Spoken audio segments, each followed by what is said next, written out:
26 जानेवारी हा दिवस आपण प्रजासत्ताक दिन म्हणून साजरा करतो. परंतु मला असं आढळून आले, माहीत पडले की बऱ्याच जणांना, आमच्या मित्रांना, आमच्या बांधवांना 15 ऑगस्ट आणि 26 जानेवारी यामधला फरक माहीत नाही. मित्रांनो, हजारो स्वातंत्र्य सैनिकांनी आणि आपल्या देशभक्तांनी, क्रांतिकारकांनी भारत देशासाठी बलिदान दिलं, हसत हसत आणि शहीद झाले.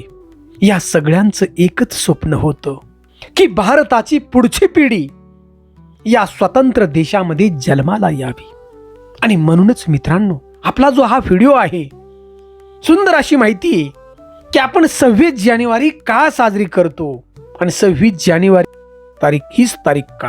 आणि यासाठी मित्रांनो, हा व्हिडिओ नक्की शेवटपर्यंत ऐका आणि ही माहिती शेअर करा. व्हिडिओच्या शेवटी आम्ही आपल्याला सांगणार आहोत की आपला भारत देश हा संविधानाप्रमाणे आज चालतोय का.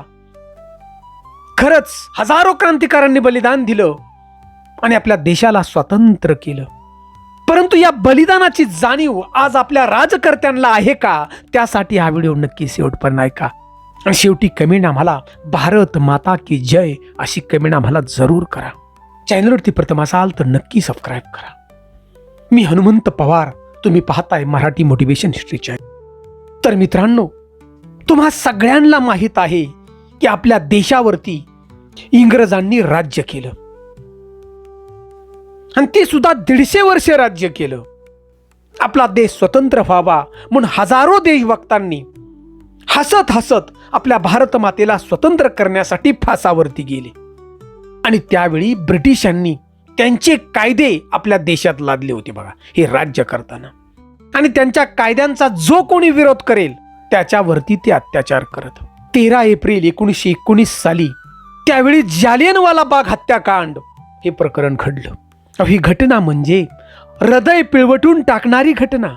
हजारो आमचे तरुण बांधव, हजारो स्त्रिया, वयोवृद्ध असणारी लोक आणि या राक्षसी वृत्तीच्या इंग्रजांनी गोळीबार केला हो. आणि हजारो क्रांतिकारक, हजारो आमचे बांधव मृत्युमुखी पडले. आणि त्याच वेळी ही सगळी घटना पाहून भगतसिंग, उधमसिंग, सुखदेव, राजगुरू असे अनेक क्रांतिकारी निर्माण झाले. कारण ही घटनाच एवढी वाईट होती. ही घटना माणुसकीला काळिमा घालणारी घटना होती. त्याचं कारण जनरल डायर याच्या नेतृत्वाखाली इंग्रजांनी लहान मुलं, वयोवृद्ध स्त्रिया, हजारो लोकांना गोळ्या झाडून मारलं. आणि ही घटना घडल्यानंतर संपूर्ण भारत देशामध्ये वयोवृद्ध सगळ्याच म्हणजे लोकांमध्ये स्वातंत्र्याची आग भडकली प्रत्येक भारतीयाच्या हृदयात. आणि प्रत्येक जण या ठिकाणी भारत मातेला स्वतंत्र करण्यासाठी बलिदान देण्यास तयार होता. आणि नंतर 26 जानेवारी 1930 मध्ये पंडित जवाहरलाल नेहरू यांच्या अध्यक्षतेखाली काँग्रेसने इंग्रजांच्याकडे पूर्ण स्वातंत्र्याची मागणी केली. आणि त्यावेळेस त्यांनी लाहोरमध्ये रावी नदीच्या किनारी तिरंगा फडकविला. आणि हा दिवस संपूर्ण भारत स्वातंत्र्य झाला असा दिवस हा साजरा करण्यात आला. आणि याच्यानंतर ब्रिटिशांची मनमानी आणि दुसरं महायुद्ध याच्यामुळं भारताला स्वातंत्र्य मिळण्यासाठी अनेक दिवस झगडावं लागलं. आणि अखेर 15 ऑगस्ट 1947 साली भारताला स्वातंत्र्य मिळालं. भारत जरी स्वतंत्र झाला तरी भारताकडं स्वतःचं संविधानच नव्हतं की ज्याप्रमाणे एखादी बँक, एखादी संस्था चालवण्यासाठी त्यांना स्वतःचे नियम आधी तयार करावे लागतात आणि मगच ही संस्था चालू करावी लागते. मग विचार करा मित्रांनो, आपला भारत देश एवढा मोठा होता, वेगवेगळी राज्य होती, वेगवेगळ्या भाषा होत्या, वेगवेगळ्या जाती, वेगवेगळा धर्म, आणि हे सगळं चालवण्यासाठी काही नियम बनवावे लागणार होते. आणि म्हणून हे संविधान बनविण्यासाठी 28 ऑगस्ट 1947 साली भारतरत्न महामानव डॉक्टर बाबासाहेब आंबेडकर यांच्या अध्यक्षतेखाली समितीची स्थापना करण्यात आली. 4 नोव्हेंबर 1947 रोजी या समितीनं विधानसभेसमोर आपला पहिला मसुदा साजरा केला. आणि याच्यानंतर विधानसभेमध्ये 2 वर्ष 11 महिने आणि 18 दिवस अनेक सत्रामध्ये या संविधानावरती चर्चा केली. आणि मित्रांनो, हे सत्र जनतेसाठी खुलं होतं. आणि 26 नोव्हेंबर 1949 रोजी भारताचं संविधान तयार झालं. पण ते अंमलात कधीपासून आणायचं यावर नेत्यांची चर्चा झाली आणि त्यांच्या मनामध्ये 26 जानेवारी ही तारीख आली. आणि त्याचं मूळ कारण पंडित जवाहरलाल नेहरू यांनी 26 जानेवारी 1930 रोजी लाहोरमध्ये रावी नदीच्या किनारी तिरंगा फडकविला होता बघा, आणि पूर्ण स्वराज्याची घोषणा केली होती. 24 जानेवारी 1950 रोजी विधानसभेच्या 308 सदस्यांनी हा मसुदा मान्य केला आणि त्यावेळी या संविधानाच्या 2 हस्तलिखित प्रती काढल्या, एक हिंदीमध्ये आणि एक इंग्रजीमध्ये. आणि याच्यानंतर 2 दिवसांनी 26 जानेवारी 1950 रोजी संविधानाची अंमलबजावणी झाली आणि भारत गणराज्य तयार झाला. तर मित्रांनो, आपल्या सगळ्यांना समजलं असेल की 26 जानेवारी दिवस हा का निवडला. 26 जानेवारी संविधान अंमलात आणलं 26 जानेवारीला 1950ला, म्हणून हा दिवस प्रजासत्ताक दिन म्हणून आपण साजरा करतो. मित्रांनो, देश स्वतंत्र झाला 1947ला. देश कसा चालावा त्या बाबतीत घटनाही लिहिली गेली, अंमलातही आणली गेली. परंतु आज आपल्या या प्रत्येक भारतवासियाच्या मनाला दुःख होतं की हा जो देश आहे हा घटनेप्रमाणे खरंच चाललाय का.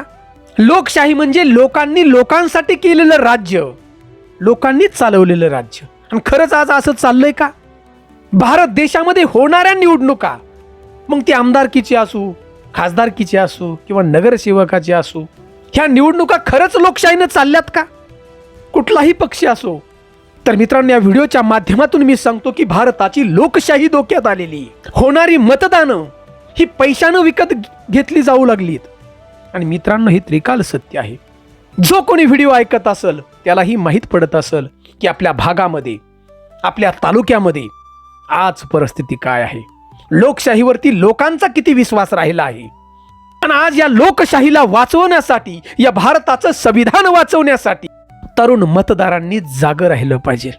कुठल्याही पैशाचं आमिष आपल्या मनामध्ये न ठेवता हे संविधान घालवण्यासाठी आलेले हे राजकारणी आणि ही लोकशाही मोडीत काढण्यासाठी केवळ पैशानं विकत घेता येतात मतं, अशा राजकारणाला धडा शिकवण्यासाठी या भारत मातेच्या तरुणांनी जागं राहिलं पाहिजे आणि हा भारत देश वाचवला पाहिजे. मित्रांनो, आम्ही कुठल्याही वैयक्तिक पक्षावरती आम्ही टीका करत नाही, परंतु आज आपल्या भारत देशाची झालेली अवस्था, भारत देशाला कृषी प्रधान देश म्हटलं जातं, शेतकऱ्यांचा देश म्हटलं जातं, पण आज शेतकऱ्यांची अवस्था काय झाली. कुठलाही मालाला बाजार भाव नाही शेतकऱ्याला. शेतकरी स्वतःच्या मालाचा बाजार ठरवू शकत नाही. मग ही शेतीच संपून गेली तर भारताला शेतीप्रधान देश म्हणावं तरी कसं, हा प्रश्न शेतकऱ्यांच्या मनात येऊ लागलेला आहे.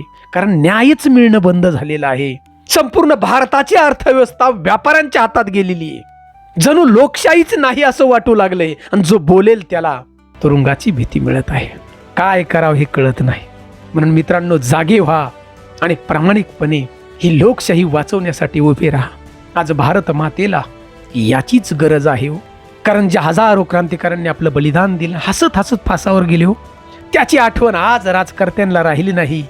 केवळ राजसत्ता ही धनसंपत्ती कमवण्याची शेती आहे असंही लोक मानू लागले. म्हणून मित्रांनो, जागे व्हा आणि लोकशाही वाचवा.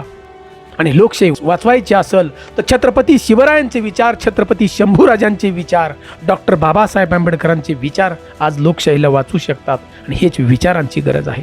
सुंदर अशी ही माहिती आम्हाला जरूर कमेंट करा की आपला भारत देश खरंच लोकशाहीवर चाललेला आहे का, खरंच संविधानावरती चाललेला आहे का, त्याबाबतीत आम्हाला कमेंट जरूर करा आणि व्हिडिओ जास्तीत जास्त शेअर करा. जय हिंद, जय महाराष्ट्र.